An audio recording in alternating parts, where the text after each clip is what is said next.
What's going on, everybody? Tonight I'm brewing a brown porter, and right now you can see it's boiling away in the grain father. And I've already done my first hop drop. I didn't want to actually video this beer making tonight. I was more interested in showing you this guy in action. It's already been sanitized, and already got my sanitized jar on there, sanitized the valve. So basically, and I've got my airlock and everything in there, just keep it sanitized. And I'll probably give it an extra spray anyways before too long. By the way, if you buy one of these, this white gasket comes off and it's a bitch to put back on. So just keep that in mind if you get one. But anyways, so yeah, here when the beer's ready, I'm gonna chill it and we'll put it in this fermenter, and I'll show you something else I made for this, for temp control, and I got a video for that as well coming up. So, but yeah, I just wanted to quickly tell you while this beer's brewing that I'm gonna be putting it in a catalyst tonight, and we're actually gonna document the catalyst doing its thing. So we'll see you here when I fill up the catalyst. All right, guys, I have the wort chilling through the counterflow chiller. I'm touching the hose here. It's already pretty cool to the touch. I've got the catalyst here all sanitized, got my airlock on top of it, taking that off so I can put the hose through the top and fill the fermenter. I've already checked to make sure this is all nice and snug. I've got the valve open. I've got my jar on there. That way I don't introduce air bubbles later. The only time I'll probably do that is when I swap out the jar, but it'll be a smaller yeast collection jar that I use after that. But yeah, I'm gonna stop the pump here. I'm gonna take my airlock out, set it over here, and I still got the water running through, which is fine. I can see it's already ran out of the hose. Shake it off a little bit here. We're going to take the hose just right into the fermenter like that. Turn the pump on here. I'm going to hold it just in case it tries to jump at me. It should splash pretty good though as soon as it pumps back out. There it goes. So I'll fill the jar up first, of course.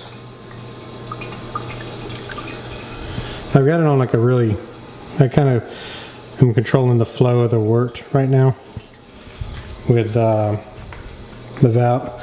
This little flow control here, I've got it cocked a little bit. So yeah, I'm gonna go ahead and let this bad boy fill up. I tested the gravity on this, by the way. I got 13 bricks on my refractometer, so that's about 1051 on gravity. And right now I don't see any leaks. Let me check here. That's already real cold to the touch, y'all. Man, look at that wort. Nice and dark. So yeah, I'm just going to let this time lapse and fill up, and y'all enjoy.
Alright, there it is, guys. Full fermenter. There's the number 5. We're right at the 5-gallon mark. Man, talk about perfect almost. And that's even with like the bottom jar full of that. But that's all going to get displaced a little bit when the trub and hop debris and proteins all fall in there. So a lot of that liquid is going to get displaced up a little bit. But yeah, it's time to take this out. Just going to set it over here. Let it just drip inside there for now. And let me get my white yeast.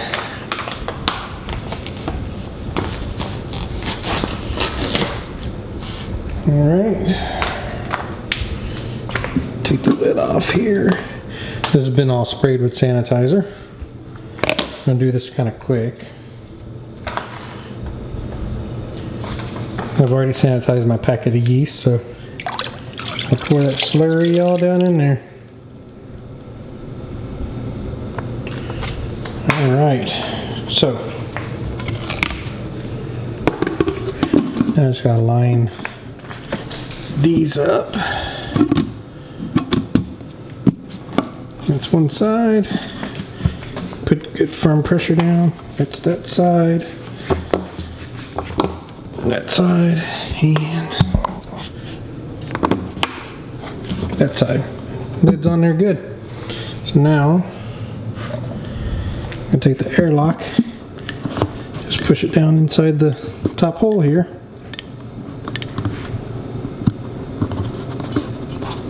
Alright, so there it is, ready to go. So let's head to my closet and I'll show you what I built, and I have a video of it I'm going to post too, to keep this thing cool. So let's go.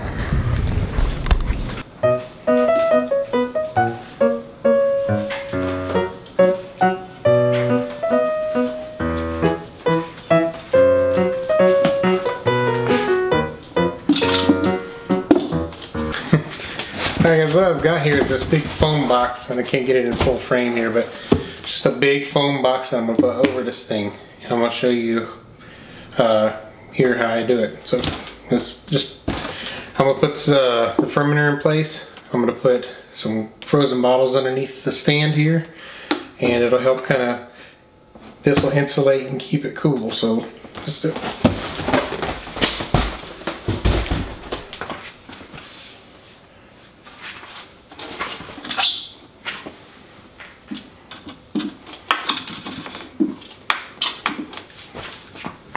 Okay, so I've got 3 of these 2-liter bottles, and I noticed they fit perfectly under the stand. So I can take them and put them underneath just like so. And then I can take this foam box, put over top, and that cold will stay inside around the fermenter and keep the fermenter cool. This is a test. I don't know how well this will work, but we'll see. So you take the box. You know what? Double check, make sure my airlock's good and secure. And it is. Take the box and set it right over. Just like that. So now hopefully all the cold air will stay inside this foam box. Tile floor will get cold, and everything else will as well. So we'll see. So anyways guys, I just wanted to show you this real quick and me filling it up, and stay tuned because I'm going to be reviewing this thing as we go along. Cheers.